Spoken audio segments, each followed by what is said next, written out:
5FM मैं हूँ RJ दिया और हमेशा की तरह कुछ खास मुलाकात आपके लिए लेकर आपके बीच आ चुकी हूँ। आज है चस्का मंत्रा और चस्का मंत्रा में आज हमारे साथ हैं प्रतीक रॉय सर और Dharmendra Kurmi sir, director and faculty of educate classes, जो यहाँ बहुत एक अच्छा और नया कॉन्सेप्ट हमारे स्टूडेंट्स के लिए लेके आए हैं। और जो मतलब आज तक मैंने कभी नहीं सुना कि किसी ने कभी किसी सिलेक्शन के लिए गारंटीड बोला हो। लोग कहते हैं कि होगा, वो किस्मत है या आपका लक है या आपकी मेहनत है, लेकिन अगर कोई गारंटी दे रहा है आपके सिलेक्शन की तो एक बहुत बड़ी बात है और उस पर बात करना तो बनता है। तो बहुत बहुत स्वागत है आप दोनों का हमारे रेडियो चस्का 95 FM में। और मैं साथ ही चाहूंगी कि आप दोनों वन बाय वन हमारे लिस्टर्स और व्यूअर्स को अपना इंट्रोडक्शन दें।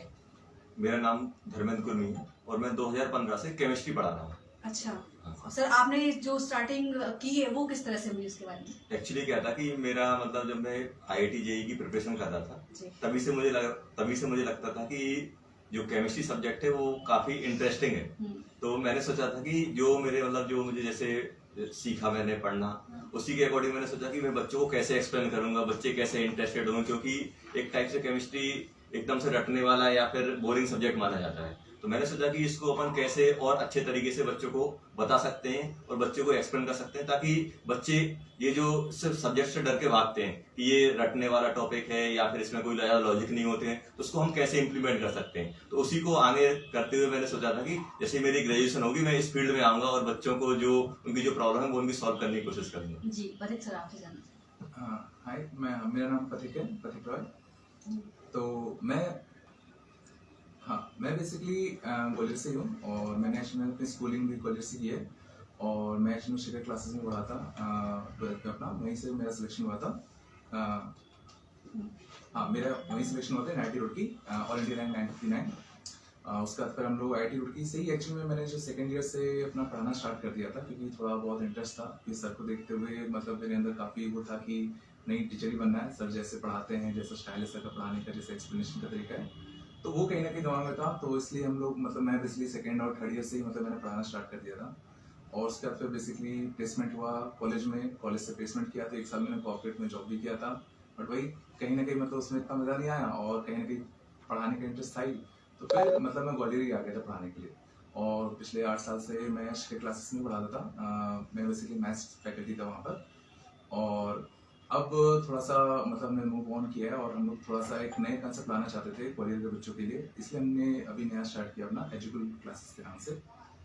तो यही छोटी सी जर्नी थी अभी हमारी, अब आगे देखते हैं। जी, ये तो आपने सब कहा कि आप अभी तक जो कॉन्सेप्ट आप डे बोर्डिंग का लेके आए हैं यहाँ नहीं रहा है, लेकिन सर आपने जो बोला कि आप केमिस्ट्री पढ़ाते हैं, मुझे सबसे गंदा सब्जेक्ट लगता है। मेरे को बिल्कुल नहीं समझ आता केमिस्ट्री और मेरी कभी मतलब उस पर मेरा कभी फोकस ही नहीं रहा। मतलब एक बार को फिजिक्स पढ़ सकते हैं, लेकिन केमिस्ट्री आपका इंटरेस्ट कैसे रहा उसमें मैं जरूर जानना चाहूंगी। एक्चुअली हम क्या होता है कि आप मतलब वो स्टार्टिंग से ही बनता है। जैसे आपने 1-2 क्लास अटेंड की, आपको लगा कि नहीं इसमें मजा नहीं आ रहा है, इसमें चीजें याद करनी पड़ रही हैं, तो होता क्या है कि आप अगर थोड़ा बहुत अगर मेमोराइज कर सकते हो, मेमोराइज आप याद करते जाओ चीजें और लॉजिक को समझते जाओ, तो बहुत आसान है। और ये सब्जेक्ट ऐसा है कि अगर आप अच्छे से करोगे ना तो आपके मार्क्स एकदम फिक्स है कि अगर आपने जो चीजें पढ़ी हुई हैं अगर सही से पढ़ी हुई हैं, सही लॉजिक के साथ पढ़ी हुई हैं, तो आपके नंबर डेफिनेट है कि आपके आएंगे ही आएंगे। और आपने ये भी सुना होगा कि जो भी कंपटीशन की तैयारी करता है उनका ये मानना रहता है कि केमिस्ट्री अगर पढ़ोगे और सही से पढ़ोगे तो आपके नंबर फिक्स है, उसमें आने जरूर है। आपकी बात सुनने में और कहने में तो आपको अच्छी लग रही होगी, लेकिन मेरे को बिल्कुल मेरे कॉन्सेप्ट से बाहर है। जैसा कि आपने एजुकल के बारे में बताया, तो बहुत डिफरेंट नाम है ये और लोगों के शायद कॉन्सेप्ट में आइडियाज में नहीं आता है, तो किस तरह से एजुकल नाम ही क्यों आपने किया? एजुकल मतलब एक्चुअली हमने 1-2 दिन में सोच लिया था। एक्चुअली हम लोग नाम ही ढूंढ रहे थे कि हम लोग नाम क्या रखें। तो कंसेप्ट तो हमारे दिमाग में क्लियर था कि डे बोर्डिंग का रखना है, लेकिन हमें नाम नहीं मिल रहा था अच्छा सा। तो ऐसे हम थोड़ा बहुत सर्च कर रहे थे तो एक हमें क्लिक करा एकदम से कि एजू मतलब एजुकेशन से हमने एजू उठा लिया। और एक्चुअली में कहीं ना कहीं गुरुकुल का कंसेप्ट है जहाँ पर बच्चों को या जो शिष्य होते हैं, डिसाइपल्स होते हैं, जो डिसाइपल्स होते हैं उनको मतलब वहाँ पर रोक कर ही मतलब पढ़ाया जाता था। तो एक्चुअल में हमने उसी कंसेप्ट को मतलब अंदर रखते हुए हमने मतलब गुरुकुल का फिर उठा लिया और एजुकेशन का हमने बेसिकली एजू उठा लिया। ऐसे मतलब एजुकल का नाम पड़ा। तो इसके लिए भी बहुत लोग तैयारी करते हैं कि क्या नाम देंगे, महीनों से सोचते हैं। आपने 2 दिन के अंदर कैसे डिसाइड कर लिया? हमारे पास एक्चुअली में टाइम था नहीं, हमें बहुत जल्दी करना था। जी, किस क्लास के बच्चे यहाँ ज्वाइन कर सकते हैं? क्लासेस बेसिकली हमने जो अभी प्लान किया है वो बेसिकली हमने जो बच्चे अभी 9th में जाएंगे या 10th में या 11th या 12th और बाद में जैसे जेईई मेंस के पेपर होने का अगर कुछ बच्चे ड्रॉप लेने का अगर मन करते हैं तो उनके लिए, तो basically 9th 10th 11th 12th है ड्रॉपर के लिए, उन्हीं के लिए रखा है। डे बोर्डिंग का कंसेप्ट हम बेसिकली जो 11th 12th और जो ड्रॉपर वाले बच्चों होंगे उनके लिए होगा। 9th और 10th के लिए बेसिकली हमने जो नॉर्मल होता है तरीका कोचिंग का वही रखा है बेसिकली। जी जी, आपसे जानना चाहूँगी सर इसके बारे में। और मैं फाउंडेशन की बात करना चाहता हूँ। 9th और मेनली हम लोग 9th और 10th पे वर्क कर रहे हैं। उसमें हम लोग जो स्कूल का सिलेबस है पूरा हम लोग कवर करेंगे, सभी सब्जेक्ट कवर करेंगे और साथ में जो भी कॉम्पिटिटिव एग्जाम होते हैं, IMO वगैरह हो गए या फिर कोई भी ओलंपियाड हो गया, वो भी हम लोग साथ में प्रिपरेशन कराएंगे। जी, तो लिस्टर्स मैं आपको शुरुआत में ही बता देती हूँ कि आज हमारे साथ स्टूडियो में मौजूद है प्रतीक रॉय सर और धर्मेंद्र कुर्मी सर। डॉक्टर्स के हम लोग बहुत इंटरव्यूज करते हैं तो डॉक्टर्स का ही आ गया। प्रतीक रॉय सर और Dharmendra Kurmi sir education classes से डायरेक्टर एंड फैकल्टी दोनों ही हैं, खुद ही अपनी स्टूडेंट्स को पढ़ाते हैं और गारंटीड सर, गारंटीड सिलेक्शन तो बहुत टफ बात है, मतलब कोई नहीं कह सकता। हम यहाँ जाके मतलब और भी टीचर्स के हम इंटरव्यूज भी करते हैं तो हम कहते हैं ना कि गारंटीड वो आपको सिखा देंगे, तो वो खुद हमें टोकते हैं कि नहीं गारंटीड हम कुछ नहीं कर सकते। लाइक आपने गारंटी किस तरह से, दोनों से ही मैं कहना चाहूंगी।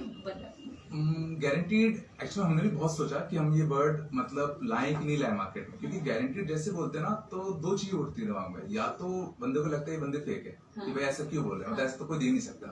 बट हम अभी भी कह रहे हैं और मतलब लाइव कह रहे हैं शो में कि हम गारंटीड कह रहे हैं, लेकिन ऑब्वियसली कुछ क्राइटेरिया हैं उसके, टर्म्स एंड कंडीशंस, और टर्म्स एंड कंडीशंस ऐसे हैं कि आप फुलफिल कर सकते हैं। मतलब जैसे आप कुछ मैं टर्म्स एंड कंडीशन आपको सिंपल से बताता हूँ। जैसे हमने जो टर्म्स एंड कंडीशन रखे वो बेसिकली ये रखे कि आपको 90% अटेंडेंस देना पड़ेगा क्लासरूम में, आपको जितने भी टेस्ट हो रहे हैं हमारे क्लास में उसमें बस 60% स्कोर करना, मतलब 80% ऑफ द टेस्ट में अगर आप 60% स्कोर अगर करते हैं, ठीक है, और अगर आप होमवर्क 80% अगर होमवर्क कंप्लीट कर रहे हैं तो हम गारंटी लेते हैं आपके सिलेक्शन होने का। और अगर सिलेक्शन नहीं होता तो देखिए हम बस फीस ही वापस कर सकते हैं, हम आपको मतलब जितनी फीस होगी हम वापस कर देंगे। और मैं बता रहा हूँ बहुत ही हमने मिनिमम कंडीशन रखी है, और अगर इस क्राइटेरिया को कोई फॉलो करता है तो उसका सिलेक्शन पक्का होना ही होना है, उसमें कोई रोक नहीं सकता। क्योंकि जेई में या फिर अगर मेंस में अगर आप बात करें, आपको सिलेक्शन अगर कराना है सर तो आपको सिर्फ 40% या 50% ही स्कोर करना पड़ता है। और अगर कोई बच्चा कंसिस्टेंटली 2 साल अगर परफॉर्म कर रहा है तो उसका सिलेक्शन ऑटोमेटिकली होगा, मतलब होना ही होना है। जी मतलब ये जो क्राइटेरिया है गारंटी वाला, ये सिंपल ऐसा है कि अगर बच्चा 2 साल तक कंटिन्यू मेहनत करेगा और हमारे साथ करेगा तो उसका देखिए, अगर जैसे हम लोग बात कर रहे हैं, जैसे भी हम लोग डे बोर्डिंग पे बात करेंगे तो उसमें होता क्या है, क्योंकि हम लोगों ने कुछ प्लान ऐसे किया हुआ है कि अगर बच्चा उसको फॉलो करेगा तो अगर आप कंटिन्यू मेहनत कर रहे हैं तो आपको रिजल्ट जरूर आएंगे। उस बेसिस पे हम लोग बात कर रहे थे कि अगर बच्चा हमारे साथ रहेगा, हम लोग जो पढ़ा रहे हैं या फिर जैसे भी हम लोग बता रहे हैं वैसे अगर वो फॉलो करेगा तो मतलब उसका सिलेक्शन होने के चांस मैक्सिमम है। उसी के बेसिस पे हम लोग गारंटी की बात कर रहे हैं क्योंकि हम लोग उनके साथ मेहनत करने को तैयार हैं। जी, ये बात जो आपने अभी क्लियर की वो बहुत जरूरी था, क्योंकि जैसे मेरे जैसे बच्चे हैं ना वो यही सोचते हैं कि गारंटी सिलेक्शन है, हम जाके बस बैठ जाना है और बाकी मतलब सिलेक्शन करा ही देंगे। ऐसे तो ऐसा नहीं है कि आपने एडमिशन ले लिया और आप कोचिंग आए नहीं है और आप बोल रहे 2 साल बाद की हमारा मेरी अटेंडेंस 90% हो सकती है, लेकिन मेरे को ये है कि अब वो आपको कराना है, आप देख लीजिए आप कैसे कराएंगे। ये थोड़ा सा रहता है। लेकिन डे बोर्डिंग जब मैंने भी ये सुना था तो मेरे लिए भी बहुत एक नया था कि डे बोर्डिंग क्या होता है, और जैसा कि आपने बताया था ऑफर भी कि ये यहाँ का कॉन्सेप्ट नहीं है, तो आपने इसकी शुरुआत पहले तो डे बोर्डिंग के बारे में जानना चाहेंगे, फिर आपने कैसे इसको कॉन्सेप्ट यहाँ ग्वालियर में लेके आना। अगर सर आपसे शुरू करिए। अभी एक्चुअली क्या है कि आज के टाइम में अगर हम लोग बात करें, बच्चे सभी पढ़ना चाहते हैं, वो स्टार्टिंग में डेडिकेशन दिखाते हैं। जैसे कोचिंग में बच्चा आएगा, आपके 3-4 घंटे जो भी 2 क्लास या 3 क्लास होंगी 4 से 5 घंटे रुकेगा, फिर से वो घर पे जाएगा, घर में मुश्किल से आधा 1 घंटे ही पढ़ता है वो। उसके बाद उसके दिमाग में आता है कि मैं ये काम कर लेता हूँ उसके बाद पढ़ूंगा, या फिर ये काम कर लेते हैं, या फिर कोई फ्रेंड्स आ जाते हैं, या फिर पेरेंट्स का इन्वॉल्वमेंट हो जाता है, मोबाइल टीवी ये सब बहुत सारे लैपटॉप ये ऐसे डिस्कशन होते हैं। इसकी वजह से क्या होता है, वो पीछे हटता जाता है, और इसकी वजह से क्या होता है, ये सब चीजें वो आगे चल के सफर करता है। स्टार्टिंग में तो थोड़ा बहुत वो मैनेज हो जाता है क्योंकि स्टार्टिंग में सिलेबस कम होता है, लेकिन धीरे धीरे क्या होता है कि जैसे जैसे टाइम निकलता है वो चीजें वो पीछे होता जाता है। अब मेन रीजन क्या होता है कि वो घर पे पढ़ाई नहीं कर पाए, और घर पे अगर वो पढ़ाई कर भी रहा है तो उस डेडिकेशन से नहीं कर पाता है। जैसे मान लो उसे जो क्वेश्चन उसको 1 घंटे में करने चाहिए थे वो आराम से 3 या 4 घंटे में कर रहा है। उसके पास क्योंकि टाइम की कोई कमी नहीं है, 2 सब्जेक्ट हैं या 3 सब्जेक्ट हैं तो आराम से वो करता रहता है। उससे क्या होता है कि उसका जो सेल्फ एवोल्यूशन है वो भी नहीं कर पा रहा है कि ये क्वेश्चन मुझे कितने टाइम में करने चाहिए थे। तो इन सब से क्या हो रहा था कि बच्चा स्टडी तो कर रहा है लेकिन उसके अकॉर्डिंग उसका रिजल्ट नहीं निकल रहा था। तो हम लोगों ने कुछ ऐसा प्लान करने की कोशिश की कि बच्चा अपना जो 100% दे रहा है उसका सही यूटिलाइज हो। ऐसा नहीं है कि बच्चा पढ़ नहीं रहा है, आप किसी बच्चे से पूछो इसका रिजल्ट खराब हो रहा है, वो ये बोलेगा नहीं सर हम 12 से 14 घंटे घर पे पढ़ रहे हैं लेकिन मेरा रिजल्ट नहीं आ रहा। उसके पीछे रीजन यही होता है कि पढ़ाई तो वो कर रहा है लेकिन उसकी एफिशिएंसी सही नहीं है, तरीका सही नहीं है। वो तरीका और एफिशिएंसी सही करने का सबसे आसान तरीका यही है कि बच्चा हमारे साथ रहे, और हमारे साथ रहेगा तो उसको कैसे प्रिपरेशन करनी है, उसे कैसे तैयारी करनी है, उसे क्या प्रॉब्लम आ रही है, वो सब हम उससे डील कर सकते हैं, उससे बात कर सकते हैं। उसी के लिए फिर हम लोगों ने सोचा कि इस टाइप का कॉन्सेप्ट लाते हैं, डे बोर्डिंग टाइप। एक्चुअली में डे बोर्डिंग की नीड की बड़ी मैं आपको बताता हूँ। एक्चुअली हम लोग जब पढ़ा रहे थे तो हम लोग को कुछ मेन इश्यूज लगे। तो एक्चुअली हमने जो नया इंस्टीट्यूट अपना ओपन किया तो हमने सोचा कि क्यों ना हम उस इश्यूज को सबसे पहले रिजॉल्व करने की कोशिश करें। ऑब्वियसली उसके लिए हमें एक सिस्टम बनाना पड़ेगा पहले से ही, हम बीच में नहीं कर सकते। तो जो इश्यूज मेनली जो हम फेस करते, जैसा कि सर ने बताया कि बच्चे पढ़ते तो खूब थे बट वो इनकी एफिशिएंसी नहीं आ पाती थी। बच्चे मतलब खूब मेहनत कर रहे हैं, होमवर्क भी कर रहे हैं, बट वही है कि 4-5 क्वेश्चन लगाया, फिर कुछ खा पी लिया, 10 क्वेश्चन लगाया, फोन पे दोस्त से बात कर ली, तो ऐसा होता था। फिर हम बच्चों से जब पूछते थे कि रिजल्ट मतलब टेस्ट में तुम्हारा स्कोर कैसा है, तो सब बच्चे कहते सर हम पे घर पे सारे क्वेश्चन बन जाते हैं बट जैसे हम टेस्ट में जाते हैं तो हम पे कुछ बनता ही नहीं। तो हम बार बार ये कहते थे कि देखो जैसे तुम घर पे कर रहे हो वैसे ही तुम्हारे टेस्ट में रिफ्लेक्ट होगा। अब तुम घर पे 4-5 क्वेश्चन लगा रहे हो, फिर घूम रहे हो, फिर 10 क्वेश्चन लगा रहे हो, फिर घूम रहे हो, तो टेस्ट में तुम लगातार 3 घंटे बैठ के नहीं कर सकते। तो उसके लिए तुम्हें पहले रोज घर पर ही जब क्वेश्चन लगा रहे हो तब तुम्हें एज ए टेस्ट ही लेना पड़ेगा, तभी वो चीज एज इट इज रिफ्लेक्ट होगी तुम्हारी जब तुम टेस्ट दोगे। लेकिन बच्चे इसको सोचते थे, सुनते थे, बट उसको इम्प्लीमेंट नहीं कर पाते थे क्योंकि उनके पास कुछ पुश फैक्टर नहीं था। घर पे कर रहे हैं तो कोई तुम्हें पुश फैक्टर नहीं कर रहा, पेरेंट्स देख रहे हैं बट ठीक है। तो हमने उसी चीज को खत्म करने के लिए हमारे पास एक ही ऑप्शन सोचा कि हम इसको एक ही तरीके से खत्म कर सकते हैं अगर हम सिर्फ डे बोर्डिंग कर दें। और डे बोर्डिंग का मतलब भी ऐसा नहीं कि बस हमने बच्चों को बुलाया, क्लास ली, फिर हमने बच्चों को एक कोने में बैठा दिया, तुम लोग पढ़ो हम आ रहे घूम के, ऐसा नहीं। हम लोगों ने जो प्लान किया है हमने बिल्कुल थोड़ा सा यूनिक रखा है। हम लोग खुद 12 घंटे मतलब स्टूडेंट के साथ ही बैठे रहेंगे ऑल टाइम, 2 के 2 साल।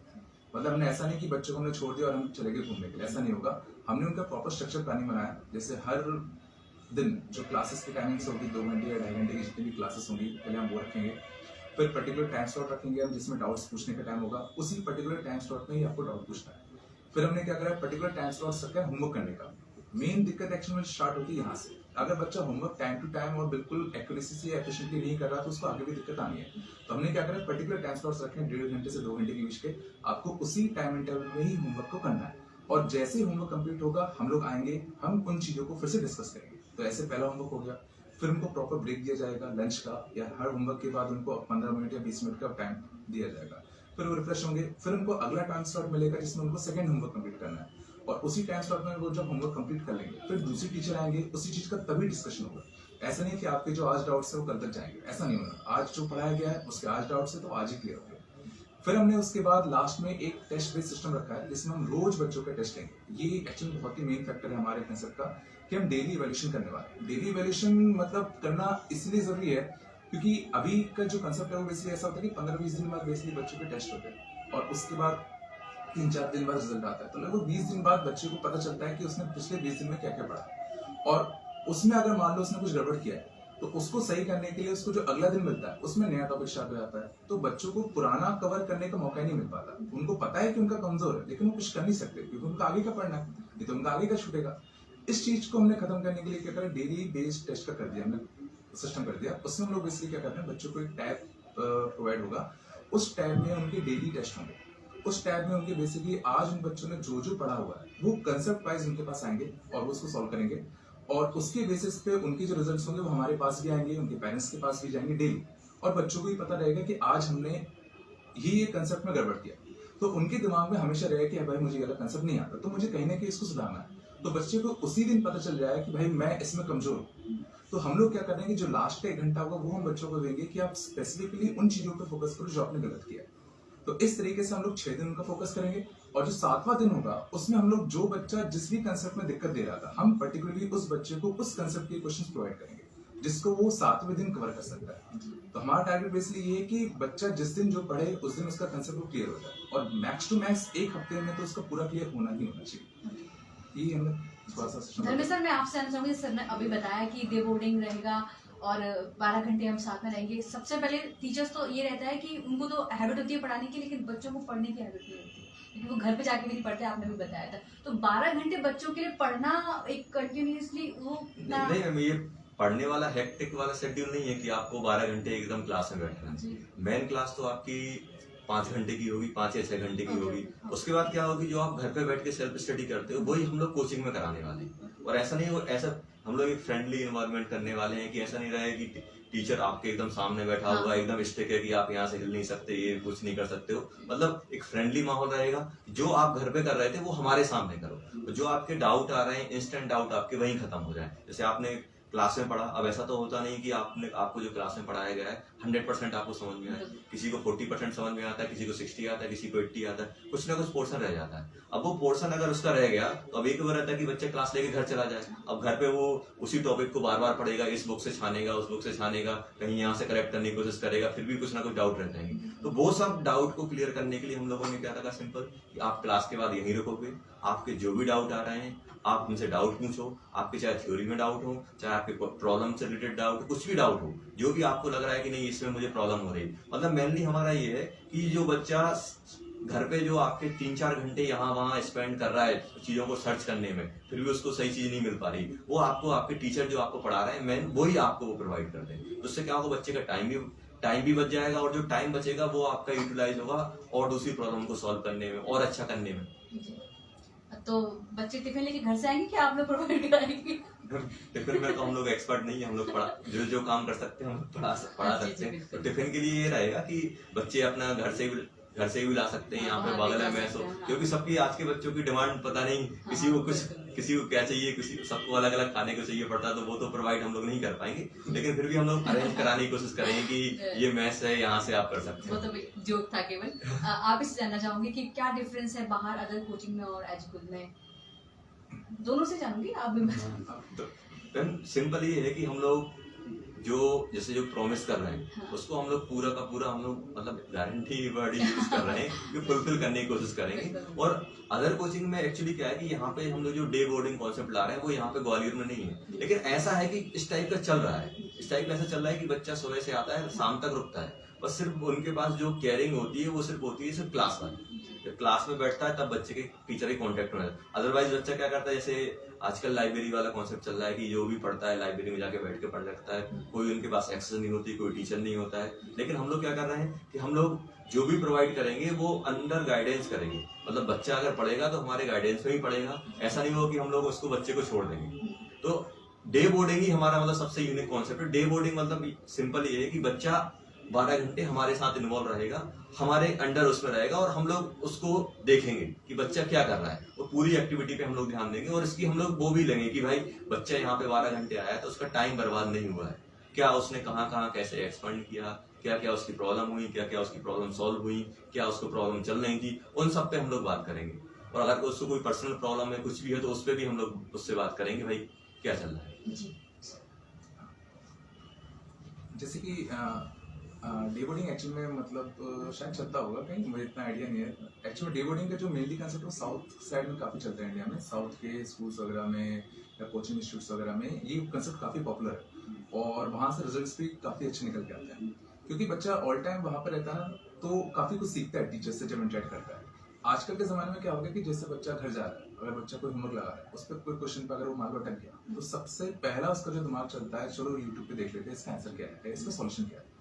तो होता क्या, बच्चा उस पर जाता है, उसमें गलत नहीं है जाना, लेकिन उसके बाद जैसे उसने वो देखा तो कहीं ना कहीं वो डिस्ट्रैक्ट होता है, कहीं और पहुंच जाता है, फिर कहीं और, फिर कहीं और। तो होता है क्या है कि जब जाता है 5 मिनट के लिए, लेकिन अपना वो टाइम लगभग 15-20 मिनट या आधा घंटा वेस्ट कर देता है। अब ये आधा घंटा में एक दिन में तो ज्यादा नहीं लगता, ठीक है, आधा घंटे तो क्या, लेकिन अगर आप उसको जब 2 साल में अगर कैलकुलेट करने जाएंगे तो 2 साल में आप उसको देखोगे तो आधा एक घंटा करके बहुत सारा टाइम हो जाता है। तो हमारा मेन पर्पज ही ये है कि हम शुरुआत में जब 11th में बच्चा आ रहा है तो पहले दिन से फोकस है, तो उससे क्या होगा कि जो आधा एक घंटा जो उसका बच रहा है वो काफी ज्यादा मायने रखेगा। हम जब वो 2 साल के इंटरवल में उसको देखेंगे तो वो टाइम अगर हम उसका बचा पा रहे हैं। अपार्ट फ्रॉम दैट, अगर बच्चा मान लीजिए क्लासरूम में बैठा है डे बोर्डिंग में, और हमारे पास हर बच्चे का रिजल्ट डेली वो टेस्ट दे रहा है कि बच्चा कैसे परफॉर्म कर रहा है, तो हम क्या करते हैं, पर्टिकुलरली बच्चे को बुला के उनका पर्टिकुलर वाइवा ले सकते हैं, या उनसे 1-on-1 इंटरेक्शन करके पूछ सकते हैं कि बच्चे तुम्हारा कम क्यों हो रहा है। होता है क्या कि जैसे बच्चा के एक फेज आता है जब वो डिक्लाइन होना स्टार्ट करता है, तो होता क्या है कि अगर आपने उस टाइम पे उस बच्चे को पकड़ लिया, उसको थोड़ा सा मोटिवेट कर दिया, तो उस बच्चे का वापस से ग्राफ ऊपर जाना स्टार्ट हो जाता है। लेकिन दिक्कत क्या होती है कि जैसे ही बच्चा डाउनफॉल में जाना चालू करता है, हमें पता नहीं चलता। हमें पता चलता है कि जब उसका बहुत टाइम निकल चुका होता है, जब वो बिल्कुल नीचे आ चुका होता है, तब हम उसको देखते हैं कि भाई तुम्हारा ऐसा क्यों हो गया। तो हम वो नहीं चाहते। हम चाहते हैं कि जैसे हमारे पास रिजल्ट्स आएंगे, हमें लग रहा है कि भाई इस बच्चे का परफॉर्मेंस लगातार डाउन हो रहा है, और जैसे ही हमें डाउन होता हुआ लगा, हम उसको बुला के इंटरेक्ट करना चाहते हैं, उसको मोटिवेट करना चाहते हैं, पूछना चाहते हैं उसको बेसिकली दिक्कत क्या है। तो वो डेली टेस्ट बेस्ड सिस्टम में क्या होगा, हमारे पास एक डेटा होगा जिससे हम चीजों को मतलब एनालाइज करके सोच सकते हैं कि भाई ये बच्चों को दिक्कत हो रही है, अब इसको पकड़ो, तो इसको उठाओ कैसे भी करके।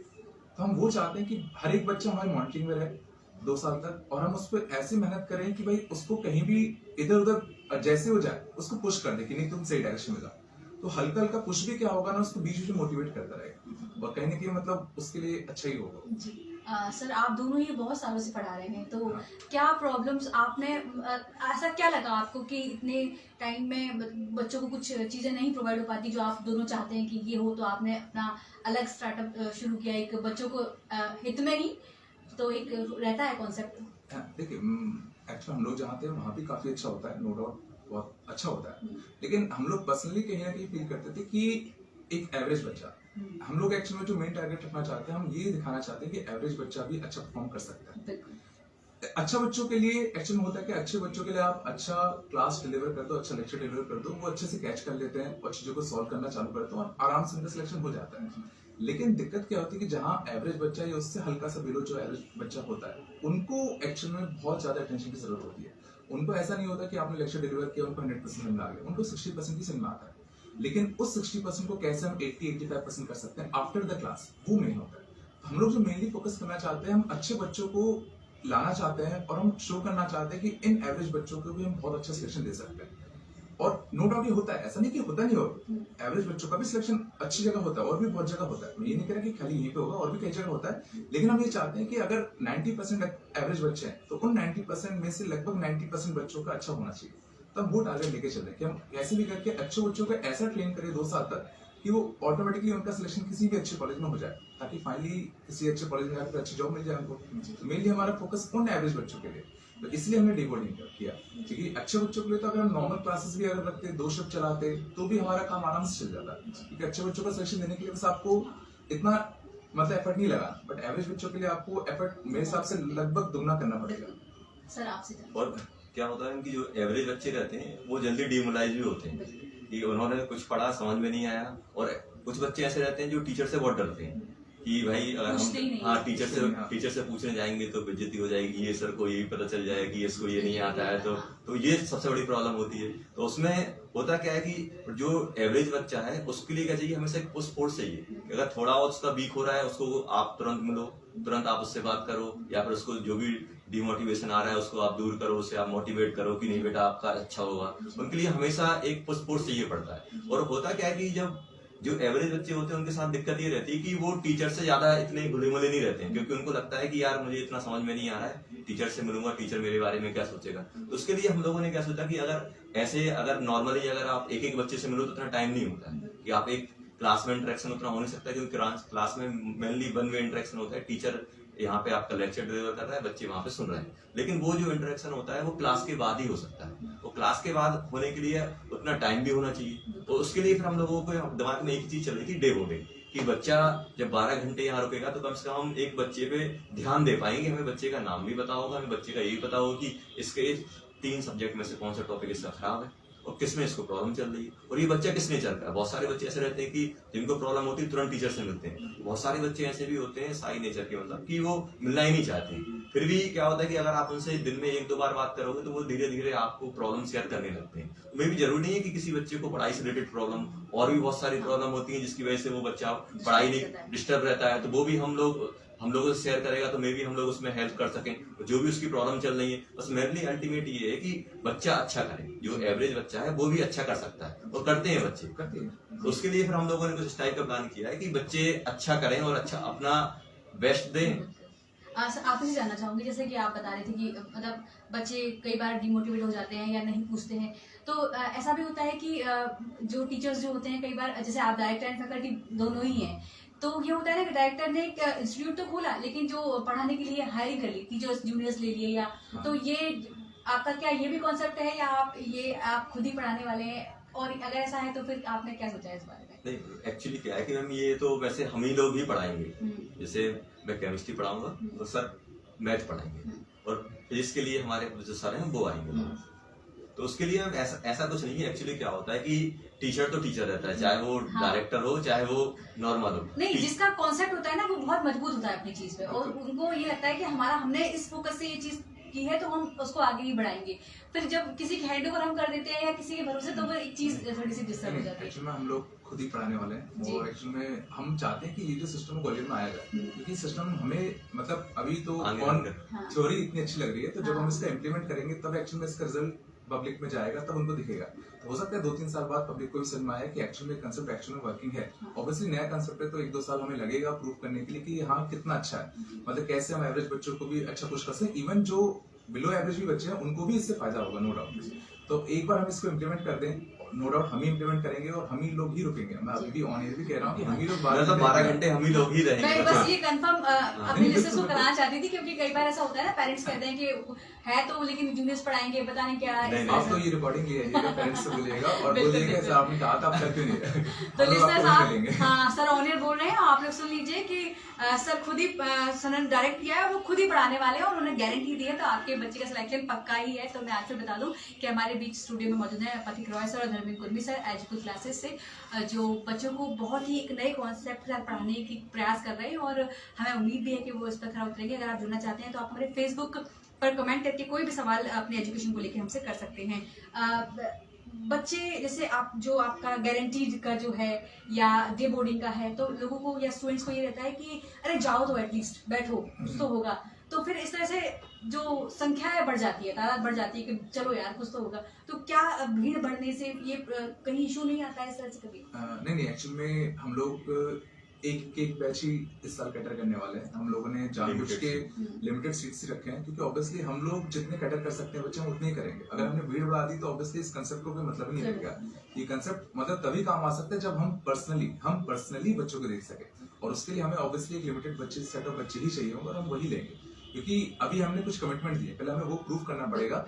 आगे का सालों को मैं नहीं कह सकता, लेकिन इस साल जो भी एक बैच फिक्स है अपना, जिसमें 70 to 80 स्टूडेंट्स होंगे, जिसको हम लोग प्रॉपर्ली पर्सनली मॉनिटरिंग कर सके, तो वही रहेगा और वही रहेगा। जी सर, किस तरह से बच्चे एडमिशन ले सकते हैं, या आप किस तरह से मॉनिटर करके उनको एडमिशन देंगे अपनी क्लासेस पर? देखिए, हम एडमिशन का सिंपल क्राइटेरिया है कि हमारे पास एक एंट्रेंस एग्जाम हम लोग कंडक्ट कराने वाले हैं। एक 14 जनवरी को होगा, एक 21 और एक 28 जनवरी को होंगे। हाँ मतलब, और ये क्योंकि प्री बोर्ड्स भी स्टार्ट हो रहे हैं, तो इसलिए हम लोगों ने इतनी सारी डेट दी हुई कि कभी भी बच्चे संडे को आके इनरोल हो सके। और साथ में हम लोग क्या कर रहे हैं कि कभी कभी क्या होता है कि बहुत सारे बच्चे ऐसे रहते हैं पढ़ाई में बहुत अच्छे होते हैं, लेकिन उनका कुछ वो फाइनेंशियल प्रॉब्लम होती है। उसके लिए हम लोग स्कॉलरशिप भी प्रोवाइड कर रहे हैं बच्चों को, जो अच्छा बच्चा है वो रहे ना कि भाई वो ये ना सोचे कि नहीं हमारे पास वो नहीं है तो हम लोग नहीं पढ़ पाए। उसके लिए हम लोग जितना हमारे साइड से हो सकता है, हम लोग स्कॉलरशिप का भी हम लोगों ने वो प्रोग्राम रखा हुआ है कि आप टेस्ट में इनरोल हुई और उसके अकॉर्डिंग हम आपको स्कॉलरशिप भी प्रोवाइड करेंगे अगर आपका कुछ फाइनेंशियल कुछ प्रॉब्लम है। जी, कुछ बच्चे ऐसे भी होते थे कि आपने बताया बिलो एवरेज या एवरेज बच्चे चाहते तो हैं जेई में, मतलब या मेंस में कहीं सिलेक्ट हो, लेकिन ये होता है कि फाउंडेशन उनका नहीं, मतलब बेसिक जो होता है वो अच्छा नहीं होता है। तो उसकी तैयारी किस तरह से आपसे शुरू करूँगी फिर सबसे? देखिए, फाउंडेशन में एक्चुअली क्या है कि फाउंडेशन में हमें कुछ लंबा चौड़ा कुछ ज्यादा नहीं पढ़ना होता है कि नहीं 9th का 11th में पढ़ो या 10th का 12th का 10th में पढ़ो, ऐसा कुछ नहीं होता है। मेनली फाउंडेशन में क्या होता है कि बच्चे को इंटरेस्ट जगाना होता है कि भाई इस टॉपिक, इस केमिस्ट्री है तो केमिस्ट्री को ऐसे पढ़ना है, मैथ को ऐसे समझना है, ये सब चीजें। बस उसको बच्चे को ये नहीं होना चाहिए कि चीजें यहाँ रटनी है, बस मुझे करना है, ये मैं नहीं कर पाऊंगा तो ये नहीं होगा। बस मेनली हम लोग का मोटिव ये होता है कि 9th-10th में बच्चे को टॉपिक में इंटरेस्ट जगाना कि भाई ये ऐसा होता है, उसको ये इसमें हम अच्छे तरीके से भी कर सकते हैं। और उसके साथ साथ हम लोग क्या करेंगे कि जो 9th-10th में फाउंडेशन में हम लोग क्योंकि एक प्रॉब्लम ये भी रहती है पेरेंट्स की कि सर यहाँ पे अगर कोचिंग में आएगा तो उसका स्कूल का कैसे होगा कि स्कूल के लिए अलग कोचिंग जानी पड़ेगी,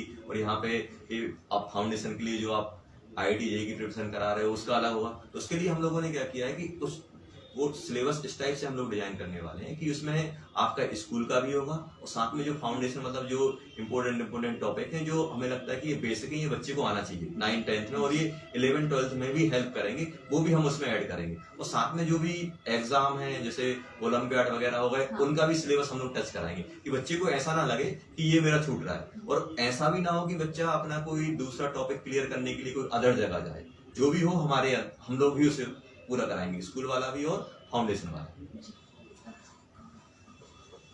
फाउंडेशन के लिए मतलब बताना चाहता हूँ मैं कि बेसिकली हम लोगों ने थोड़ा सा इसमें भी थोड़ा सा यूनिटनेस लाने की कोशिश करी है। तो हम लोग ये फोकस नहीं कर रहे बच्चा प्रॉब्लम सॉल्विंग कितना अच्छा कर पा रहा है। मतलब ये नहीं कि हम उसको हजार क्वेश्चन सॉल्व करवा रहे हैं फाउंडेशन में, हमारा वो कंसेप्ट नहीं रहेगा। सीधा बता रहे हैं, हमारा जो मेन कंसेप्ट रहेगा कि आपका बेस अच्छा होना चाहिए। बेस अच्छा इन द सेंस कि अगर कोई आपसे कोई सवाल पूछे तो आपको जैसे 3 इडियट्स में होता है कि आप उसको बुकिश लैंग्वेज में नहीं एक्सप्लेन करो, आपको पता होना चाहिए कि वो कहना क्या चाहता है और आपको उसको मतलब एक आंसर ऐसा देना है कि सामने वाले बंदे को समझ में आए। तो हम वो चाहते हैं बस आपका कंसेप्ट स्ट्रांग हो जाए, और एक बार आपका कंसेप्ट अगर स्ट्रांग हो गया ना तो प्रॉब्लम सॉल्विंग तो मेरे हिसाब से फिर बयां करके उसमें कुछ बड़ी बात नहीं होती। तो हम लोग इसलिए चाहते हैं कि बच्चा बेस उसका अच्छा बने, उसको चीजें फील हो कि एक्चुअली में हो क्या रहा है। ऐसा नहीं कि बस बुकिश वे में उसने बस डेफिनेशन रख ली, आंसर लिख के आ गया, वहां पे नंबर ले आया, या उसने 100 क्वेश्चन लगा लिए, उसमें 10 क्वेश्चन पेपर में फंस गए, उसने स्कोर आ गया। हम वो नहीं चाह रहे। हम चाहते हैं कि बच्चा फील करे चीजों को, समझे और उसको इम्प्लीमेंट करे आगे आके।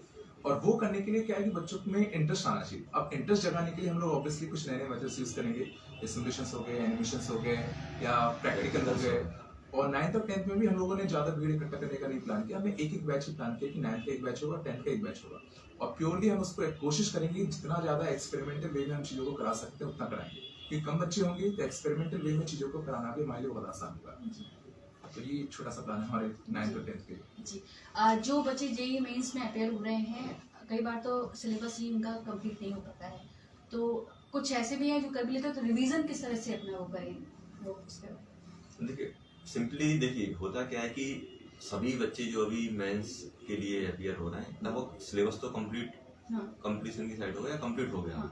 मेन दिक्कत जो होती है रिवीजन की।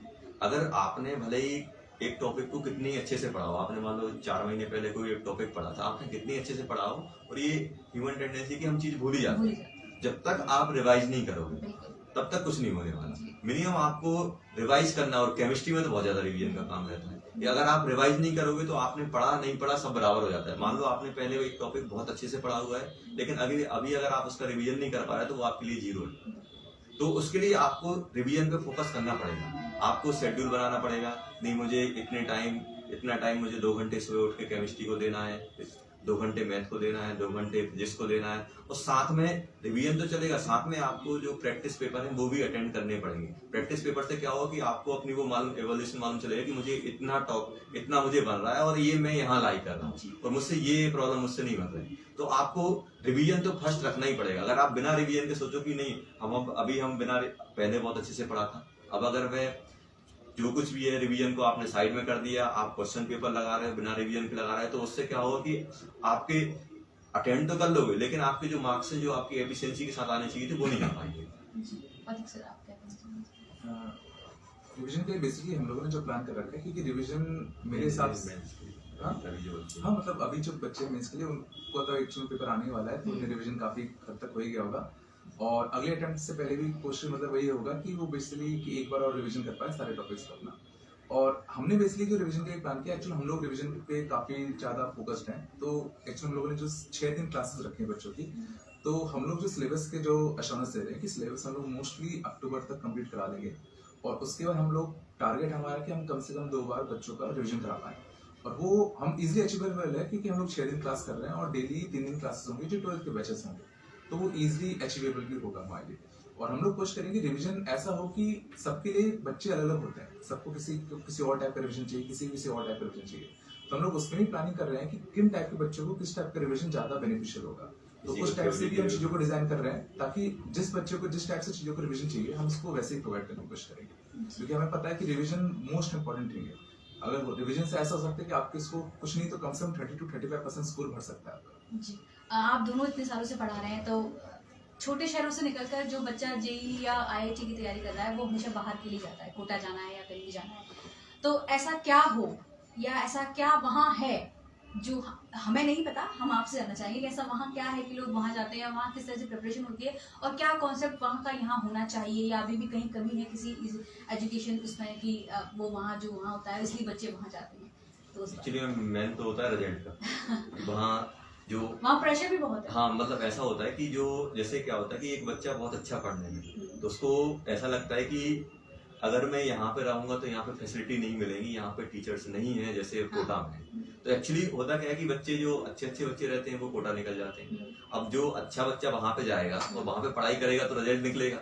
तो होता क्या है कि मेनली बच्चों के दिमाग में ये बना हुआ कि वहीं पर ही रिजल्ट निकलता है, लेकिन ऐसा नहीं है। एक्चुअली होता क्या है कि अगर बच्चा घर पे बैठ के या फिर यहाँ पे कोचिंग में आके भी अगर अच्छी मेहनत के साथ रिजल्ट पढ़ाई करेगा तो वो रिजल्ट उसका आना ही आना है और उसका सिलेक्शन होना ही होना है। तो ऐसा कोई मतलब मेरे हिसाब से कोई ऐसा कोई जरूरी नहीं है कि आप कोटा जाओ कि कोटा में ही आप सिलेक्शन या कोटा में ही आप अच्छा कर पाओगे। बस मेन रहता है कि बच्चे का डेडिकेशन। अगर आप यहाँ पर भी डेडिकेटेड हो तो यहाँ पर भी आप अच्छा रिजल्ट दे सकते हो। और यहाँ पे ज्यादा वो मेरे हिसाब से तो इंस्टीट्यूट भी मैटर नहीं करता है कि देखिए कोई भी टीचर हो अपना 100% देता है। ऐसा नहीं है कि वो कि अपना 80% दे रहा है कि नहीं यार मुझे रिजल्ट नहीं देना है। कोई भी टीचर है वो हमेशा यही चाहता है कि उसके यहाँ जो बच्चे पढ़ रहे हैं वो अच्छा करें। और अगर उसी हिसाब से अगर बच्चा भी तैयारी करेगा तो कहीं पर भी रहे वो अच्छा करेगा ही करेगा। और लेकिन थोड़ा बहुत रोल रहता है कि ठीक है अब वो एक कैसा एनवायरनमेंट है। अब एक्चुअली क्या होता है कि वहाँ पे कोटा में क्या होता है एनवायरनमेंट मिल जाता है, सभी पढ़ने वाले बच्चे रहते हैं तो एक दूसरे को देख रहे हैं, कंपटीशन भी रहता है कि भाई मेरा फ्रेंड इतना अच्छा कर रहा है तो मुझे भी ये करना है। एक कंपटीशन रहता है, एक जेलस रहता है कि यार ये अच्छा कर रहा है तो ये मुझे इससे अच्छा करना है। वो वहाँ पे ज्यादा अच्छा मतलब क्या होता है कि बच्चे बहुत सारे रहते हैं तो कंपटीशन उनको मिलता है। और कंपटीशन की वजह से क्या होता है कि बहुत सारे बच्चे बहुत अच्छा करते हैं। अब ये कंपटीशन की वजह से बहुत सारे बच्चे डिमोरलाइज भी होते हैं कि नहीं यार मैं अच्छा नहीं कर पा रहा हूँ, पता नहीं मेरा होगा कि नहीं होगा। तो दोनों पॉजिटिव नेगेटिव दोनों होते हैं। कोटा में एक्चुअली में पहले रिजल्ट आता था और लेकिन ग्वालियर में भी मतलब पिछले कुछ सालों से काफी अच्छे रिजल्ट आ रहे हैं। मिशन क्लास से ही मतलब काफी अच्छे रिजल्ट आते हैं, मतलब काफी जगह से मतलब अच्छे से रिजल्ट आते हैं। बहुत सारे कोचिंग यहाँ पे काफी अच्छे से रिजल्ट दिए हैं। ऐसा नहीं कि रिजल्ट से वहीं से निकलता है, वो एक्चुअली जैसे सर ने बताया कि एक्चुअली लूप हो जाता है कि आपने एक बार अच्छा रिजल्ट दिया तो अच्छा बच्चा आपके पास गया तो ऑटोमेटिकली अगली बार भी आप ही का अच्छा रिजल्ट आएगा। उस लूप को ब्रेक करना बड़ा मुश्किल होता है ऑब्वियसली एक बार, लेकिन अगर वो ब्रेक हो गया, एक बार वो दिमाग से चला गया कि नहीं भाई यहाँ से रिजल्ट आता है तो ऑटोमेटिकली भीड़ यहाँ भी आएगी। और अंतर जैसे विश्लेषण होता है कि मेन होता है इन्वायरमेंट का। इन्वायरमेंट जैसे आप देखेंगे कि आप 10-12 अगर इंटेलेक्चुअल लोगों के साथ अगर बैठेंगे तो कहीं ना कहीं आपका भी जो नॉलेज है वो बढ़ेगा। और कहीं ना कहीं अगर आप रूम में अगर बहुत ही ऐसे डम लोगों के साथ बैठेंगे तो कहीं ना कहीं आपका भी लेवल गिर जाता है। तो एक्चुअली होता ही है, वहाँ पे सब बच्चे एक साथ होते हैं, एक ही लेवल पे होते हैं, एक ही चीज पे फोकस रहता है। उनकी बातें हो रही है, मैथ्स में जा रहे हैं तो भी पढ़ाई की बात हो रही है, कहीं पैदल वॉक पे निकल गए तो भी वही बात हो रही है। तो एक दिमाग में ऐसा एक वो बन जाता है कि भाई आप ऑल टाइम एक ही चीज को सोच रहे हो। और जब आप ऑल टाइम एक ही चीज को किसी को सोचते हैं ना तो ऑटोमेटिकली आपका दिमाग भी उसी डायरेक्शन में चलना चालू कर देता है। और कहीं ना कहीं हम लोग भी इम्प्लीमेंट करने की कोशिश कर रहे हैं। ऑब्वियसली हम लोग पूरा ग्वालियर तो ऐसा नहीं कर सकते, लेकिन हम लोग कोशिश कर रहे हैं कि हमारे जो अंदर होगा कोचिंग का माहौल होगा वो हम टोटली ऐसे डेवलप करें। ऑब्वियसली डे बोर्डिंग होगा तो कई सारे बच्चे यहीं रुकेंगे, यहीं इंटरेक्ट करेंगे, यहीं साथ में बैठे खाना खाएंगे, दिन भर यहीं रुकेंगे। तो कहीं ना कहीं उनकी भी मेंटेलिटी जो होगी ना वो बिल्कुल एक जैसे सिंक्रोनाइज हो जाएगी। और सिंक्रोनाइज होकर हम भी रहेंगे तो कहीं ना कहीं तो बूस्टअप देगा ही देगा उनके नॉलेज को, उनकी परफॉर्मेंस को भी।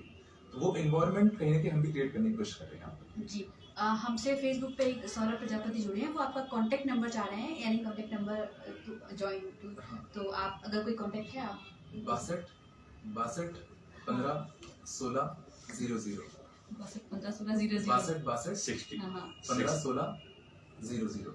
तो सौरभ प्रजापति जी मैं आपको एक बार बता देती हूँ 62151600 ये नंबर। 6262 अच्छा 6262 ओके सॉरी 6262151600 ये नंबर है। अगर आप चाहते हैं सर से जुड़ना तो आप कांटेक्ट कर सकते हैं सर को। और अगर आप एग्जाम देना चाहते हैं 14 जनवरी को एग्जाम है, हाँ तो 14 को 21 को एग्जाम है। आप अगर चाहते हैं देना और आप चाहते हैं सिलेक्शन अपना IIT या JEE में तो आप बिल्कुल जुड़िए सर से और आप क्लासेस ले सकते हैं। डे बोर्डिंग के रिजल्ट्स क्या रहते हैं हमने आज तक नहीं सुना और किसी को कोई आइडिया नहीं है इस बारे में। मैं बता रहा हूँ डे बोर्डिंग के रिजल्ट्स आप यकीन मानिए कि लगभग जो डेटा हमने जो एनालिसिस किया बेसिकली उसमें लगभग 28% इंक्रीमेंट होता है। मतलब किसी कोचिंग से अगर मान लीजिए 100 सिलेक्शन हो रहे थे कहीं ना कहीं डे बोर्डिंग से कहीं ना कहीं 128 बच्चे या 28% इंक्रीमेंट आता ही आता है। और लेकिन ये तो वो डे बोर्डिंग है जहाँ पर सिर्फ बच्चा बैठ कर पढ़ रहा है। हम लोगों ने सिर्फ प्लस चीजें और करी, जैसे हमने पर्टिकुलर टाइम स्लॉट्स अलॉट किए होमवर्क करने के लिए, डेली टेस्ट कर किया है और हमें मतलब उम्मीद है कि इससे कुछ परसेंटेज इंक्रीमेंट और आएगा। तो नो डाउट मतलब एक्चुअली में साउथ वाउथ में इसका काफी सिस्टम है और काफी ज्यादा चलता है वहाँ पर। और वहाँ पर रिजल्ट्स आप देखेंगे तो हर 5 में से मेरे हिसाब से 3 बच्चे साउथ का होता है, नो डाउट। तो और वहाँ पे बच्चे भी काफी मेहनती होते हैं, इसलिए भी हो सकता है मे बी, लेकिन डे बोर्डिंग का भी काफी फर्क वहाँ पड़ता ही पड़ता है। और बच्चा दिन भर टीचर्स का लगता है तो कहीं ना कहीं उसकी इंटेलेक्चुअलिटी भी काफी बढ़ती है और सीखता भी काफी ज्यादा है। जी सर, आपके क्या? मैम होता क्या है कि आज के टाइम में कि बच्चे पेरेंट्स की सुनते नहीं है कि पेरेंट्स ने बोला कि पढ़ाई करना है, होमवर्क कर लो, तो वो और कोरोना के बाद से क्या हुआ कि बच्चों का ये जो मोबाइल के साथ कनेक्शन कुछ ज्यादा ही बढ़ गया, ज्यादा बढ़ गया। तो वो क्या होता है, कुछ भी चीज होगी, अगर मे भी वो बोलेंगे नहीं मैं मोबाइल से पढ़ रहा हूँ, तो पेरेंट्स ही मना नहीं कर सकते क्योंकि उनके पास कोई एक्सेस ही नहीं है कोई दूसरी चीज। तो उसके लिए क्या हो कि अगर हम लोग बात करें डे बोर्डिंग, तो डे बोर्डिंग में क्या होगी, बच्चा हमारे साथ रहेगा। तो अगर मान लो अगर उसका पढ़ाई में मन भी नहीं लग रहा है तो क्या होगा, इन्वॉल्वमेंट रहता है। जैसे देखा कि मेरा फ्रेंड है वो पढ़ रहा है, मेरा देखा ये भी फ्रेंड पढ़ रहा है, तो उसे भी लगता है यार अगर मैं नहीं पढ़ूंगा तो मैं इससे पीछे हो जाऊंगा। तो एक वो कॉम्पिटिशन भी जनरेट होता है। और साथ में ये भी होता है कि जैसे 4-5 फ्रेंड का ग्रुप बन गया है, तो ऐसा भी होता है कि मान लो कुछ चीजें आपको नहीं आ रही तो आप अपने फ्रेंड से शेयर कर सकते हो, मे बी वो आपको कुछ डिफरेंट तरीके से आपको एक्सप्लेन कर सकते हैं अपनी लैंग्वेज में कि भाई इसको ऐसे समझना है। और ऐसा भी हो सकता है कि बहुत सारी चीजें आपके फ्रेंड को नहीं आ रही हो, आपको आ रही हो, तो आप उनको एक्सप्लेन कर सकते हो, तो अपना भी कॉन्फिडेंस बढ़ता है कि चलो यार मुझे आया, इन सबको नहीं आया, मतलब मैं थोड़ा अच्छा हूँ, मतलब मुझे चीजें समझ में आ रही। तो बहुत सारी चीजें रहती हैं जो एक दूसरे को सपोर्ट कर सकते हैं बच्चे। उससे क्या होता है कि धीरे धीरे करके वो चीजें ऐड होती हैं, और धीरे धीरे क्या होता है कि बच्चे को एक बार कॉन्फिडेंस आ गया कि नई चीजें मुझसे बन रही हैं या मैं कर पाऊंगा, फिर आराम से सब पॉजिटिव होता है और रिजल्ट भी बहुत अच्छा आता है। आपका काम पढ़ाना है, बच्चों का काम पढ़ना है, लेकिन इसमें सबसे ज्यादा जो रोल इम्पोर्टेंट चाहिए होता है वो होता है पेरेंट्स। पेरेंट्स का क्या रोल होना चाहिए आपके अकॉर्डिंग, और क्या आप उनसे उम्मीद करते हैं कि वो किस तरह सपोर्ट करें अपने बच्चे को? ठीक है, पेरेंट्स का देखिए सिंपल रोल है कि बस जो बच्चे की मतलब सही टाइम पे खाना मिले, अच्छे से मिले, और कोई ज्यादा नहीं। बस अगर बच्चा पढ़ रहा है आप उसे मोटिवेट कीजिए। बस ऐसा भी होगा, देखिए एक्चुअली होता क्या है कि जो आप जेई की प्रिपरेशन कर रहे हो, कोई 1-2 महीने का टाइम ड्यूरेशन नहीं रहती, पूरी 2 साल की ड्यूरेशन रहती है। अब 2 साल में ऐसा भी होता है कि बच्चा बहुत कभी कभी अच्छा भी करेगा और बच्चा बहुत कभी कभी डाउन भी करेगा, बहुत खराब भी उसका रिजल्ट आएगा। हमें ये नहीं करना है उसके पीछे पड़ जाना है कि बेटा तुम्हारा रिजल्ट क्यों खराब आ रहा है, ये वो, ये इतने पैसे बर्बाद कर दिए, ये कर दिए। बहुत सारे पेरेंट्स का रहता है कि यार तुम इतना पढ़ रहे हो, 12 घंटे 16 घंटे पढ़ रहे हो, नंबर तुम्हारे यही आ रहे हैं, क्या फायदा है। तो आप सिंपल, आपको क्या करना है, उसको मोटिवेट करना है। और मोटिवेट करना है, फिर भी आपको लगा है कि नहीं बच्चा अच्छा नहीं कर पा रहा है, तो आप जो टीचर उसको पढ़ा रहा है आप टीचर से मिलिए। टीचर उसको एक्सप्लेन कर पाएगा कि उसके नंबर कम क्यों आ रहे हैं, टीचर से आप मिलवाइए। क्योंकि बच्चा आज के टाइम पे ऐसा है कि जितनी बात पेरेंट्स की नहीं सुनता, उससे ज्यादा वो टीचर्स की सुनता है। तो सबसे पहले आप टीचर से कांटेक्ट कीजिए और जहां तक हो सके बच्चे को मोटिवेट कीजिए, क्योंकि आज के टाइम पे बच्चे को मोटिवेशन की कमी है। क्योंकि क्या होता है कि हम डायरेक्ट ये सोचते हैं कि बच्चा तैयारी कर रहा है, आज उसने इतना पढ़ा तो इतना नंबर आना चाहिए, लेकिन हमें ये भी फील करना चाहिए कॉम्पिटिशन कितना है। और बच्चे जो अपने हैं, जो बच्चा ठीक है चलो आज नहीं आ रहा है, मेहनत तो कर रहा है, मेहनत करेगा, अगर वो कंटिन्यू 2 साल मेहनत करेगा तो उसका रिजल्ट जरूर अच्छा होगा। तो बस पेरेंट्स से मैं यही बोलूंगा कि अगर बच्चे को जब भी कोई प्रॉब्लम आ रही तो आप उसको प्रॉब्लम को सॉर्ट आउट करने की कोशिश कीजिए। अदरवाइज डांटिए वाटिए नहीं कि नहीं आपका रिजल्ट क्यों नहीं आ रहा है, ये क्यों नहीं हो रहा है उससे। जी, दीपाली सिंगर है, वो सवाल कर रही है कि सर फिजिक्स की फैकल्टी है क्या? एक्चुअली हम लोग स्पेस की जो फैकल्टी है वो बेसिकली जो 21 जनवरी है उस दिन हमारे साथ में होगी, तो उस दिन हमने एक छोटा सा सेमिनार भी ऑर्गेनाइज किया है।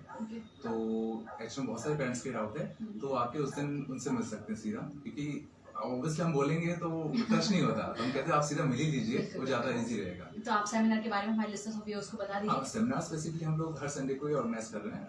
12 से 1 घंटे का सेमिनार होता है, 12 से 1 बजे का, तो हर संडे को ही लगभग ऑर्गेनाइज होता है। तो उसमें पेरेंट्स आ सकते हैं, अपने जो भी क्वेरीज है एक्सवाइजेड वाकई हमसे पूछ सकते हैं, और हम कोशिश करेंगे उनको एक्सप्लेन करने की, क्योंकि नया कंसेप्ट है बच्चों के लिए और पेरेंट्स के लिए भी, तो उनको थोड़ा सा हमें बताना पड़ता है कि भाई ये कैसे होगा, क्या होगा, उनके भी दिमाग में काफी सारे डाउट्स होते हैं। तो वो सारी चीजें हम उस सेमिनार में उनके साथ कैटर करते हैं जी। तो हर संडे 12 से 1 PM पेरेंट्स आराम से आके हमसे कुछ भी क्वेरी पूछ सकते हैं। और ऑफिस में या तो वीकडेज में भी आ सकते हैं, कभी भी आ सकते हैं, हम लोग तो हमेशा अवेलेबल है। बट मतलब एक ऑफिशियल सेमिनार हम लोग हर संडे को ऑर्गेनाइज करते हैं 10 to 1। तो मैं चाहूंगी आप एक बार अपने हमारे लिसनर्स और व्यूअर्स को एग्जाम के बारे में बता दें कि किस तरह से वो रजिस्ट्रेशन करा सकते हैं अपना, किस तरह से? रजिस्ट्रेशन कराने के लिए आप चाहे तो ऑफलाइन भी आ सकते हैं हमारे एग्जाम इंस्टीट्यूट पर। उसका जो एड्रेस है बेसिकली शेरे पंजाब सिटी सेंटर, उसी के ऊपर बिल्डिंग है, उसी में होगा शेरे पंजाब सिटी सेंटर पर। आप ऑफलाइन भी रजिस्टर करा सकते हैं, या आप चाहे तो ऑनलाइन भी इसका रजिस्ट्रेशन कर सकते हैं educalclasses.com पर जाकर। दोनों वे में आप किसी भी तरह का रजिस्ट्रेशन कर सकते हैं। 200 रुपीज इसकी स्मॉल सी फीस है। और जो एग्जाम होगा बेसिकली अपना हर सैटरडे टू संडे हम ऑर्गेनाइज कर रहे हैं 10 to 11:30 या 10 to 12 PM, है ना। उसमें लगभग आपका जो पिछली क्लास या जिस भी आप करंट क्लास में है उसमें जो एनसीईआरटी बेस्ड पे क्वेश्चंस होंगे बस वही आएंगे हमारे। पासिंग मार्क्स भी है कुछ? हाँ, ऑब्वियसली कट ऑफ मार्क्स हमने रखा है कि हम चाहते हैं कि एक अच्छा एनवायरनमेंट बनाया जाए, तो उसके लिए हम लोग कोशिश कर रहे हैं कि कुछ एक लेवल से ऊपर वाले बच्चों को ही हम लोग सिलेक्ट कर रहे हैं, ताकि उनके साथ हमें क्या कि थोड़े एक टाइप के बच्चे होंगे तो इजी रहेगा। बहुत ज़्यादा अगर मिक्सअप अगर हो जाएगा तो हमें शायद बच्चों को भी डिलीवर करने में थोड़ी सी दिक्कत आएगी, तो थोड़ा सा कट ऑफ तो रहेगा। हाँ, बहुत ज़्यादा नहीं रहेगा, थोड़ा बहुत तो रहेगा। हाँ, और स्कॉलरशिप भी बेस्ड हमने रखा है इसमें, क्योंकि बच्चे अगर काफ़ी अच्छा परफॉर्म करते हैं तो हम लोग स्कॉलरशिप भी प्रोवाइड कर रहे हैं अप टू 30%। और ये फ्लैट होगा टोटल फीस पर, ऐसा नहीं कि हमने ट्यूशन फीस अलग कर दिया, मटेरियल फीस अलग कर दिया, ऐसा नहीं है। जो टोटल फीस है उसमें आपको डायरेक्टली स्कॉलरशिप भी इसमें प्रोवाइड होगा। और हम ये भी कहना चाहते हैं कि अगर कोई बच्चा बहुत ही ज़्यादा फाइनेंशियल प्योर है तो भी हमारे पास आइए, फीस का कोई इशू नहीं है। अगर आप मतलब अच्छा करते हैं, आप अच्छा एक मोटिव रखते हैं तो हम लोग मतलब उसमें कोई इशू नहीं आएगा, आप आइए, सीधी बात ये है, वो हम सब देख लें। तो अब मैं आप दोनों के बारे में जानना चाहूंगी। आपने शुरू से सोचा था कि आपको पढ़ाना ही है या बाय चांस आप इस फील्ड में दोनों की दोनों तरह हैं? नहीं, एक्चुअली क्या था कि जैसे मुझे जब मैं 11th-12th में था तो एक्चुअली जब मैं IIT JEE की प्रिपरेशन कर रहा था तो मुझे थोड़ा क्या था कि केमिस्ट्री की साइड थोड़ा झुकाव ज़्यादा था। केमिस्ट्री मुझे थोड़ी स्टार्टिंग से ही पसंद आती थी, तो क्या हुआ कि फिर मुझे लगा कि जैसे एक टीचर पढ़ा रहा है तो मैं भी इमेजिन करता था कि अगर मैं होता तो इसमें और कैसे ऐड करके बताने की कोशिश करता। तो वहीं से फिर क्या हुआ कि जैसे मेरा कॉलेज हुआ तो कॉलेज जैसे मैं सेकंड ईयर में पहुंचा तो सेकंड ईयर से ही मैंने लगभग पढ़ाना चालू कर दिया था केमिस्ट्री। वहाँ पे जो भी लोकल इंस्टीट्यूट थे, second year, third year, final year में तो मैंने प्लेसमेंट भी नहीं लिया था। मैंने मन में ही था कि मैं टीचर ही बनूंगा। हाँ, फिर यहाँ पे आके मैं एक्चुअली क्या था कि मेरा कोटा में एक इंस्टीट्यूट में हो गया था, तो मैं वहाँ पे जा रहा था। तो फिर यहाँ पे ग्वालियर में मिलने आया तो सर से मिला तो सर ने बोला कि यहीं रुक जाओ। फिर मैं यहाँ शिखर में 2015 में एज ए केमिस्ट्री फैकल्टी यहाँ पे ज्वाइन हो गया, और तब से लेके अभी तक मैं सेटल नहीं था। अच्छा, आपने तो सोच ही रखा था कि आपको टीचर ही बनना है। आप सर? मैंने शायद पहले बताया था कि एक्चुअली में मैं जब सेकेंड ईयर में था तभी से एक्चुअली में रुड़की में जब मैं था तो वहाँ पर हमारे एक्चुअली सीनियर थे वसीम सर, उन्होंने एक्चुअली अपनी नेगोशिएशन स्टार्ट की थी सिग्नम अकेडमी करके। तो वो मतलब हम लोग टच में थे ज़्यादा, तो उनका एक्चुअली मैथ्स का फैकल्टी चला गया था वहाँ से। तो उन्होंने कहा कि प्रतीक तू आ जा और तुम्हें हम पे कर देंगे। मैंने कहा सर कितने मिलेंगे? उन्होंने कहा 10,000 मिलेंगे। मैंने कहा 10,000 मिलेंगे तो मेरे को तो उस टाइम पे मतलब मैं बड़ा खुश हो गया। तो उन्होंने कहा बिल्कुल सर आता हूँ।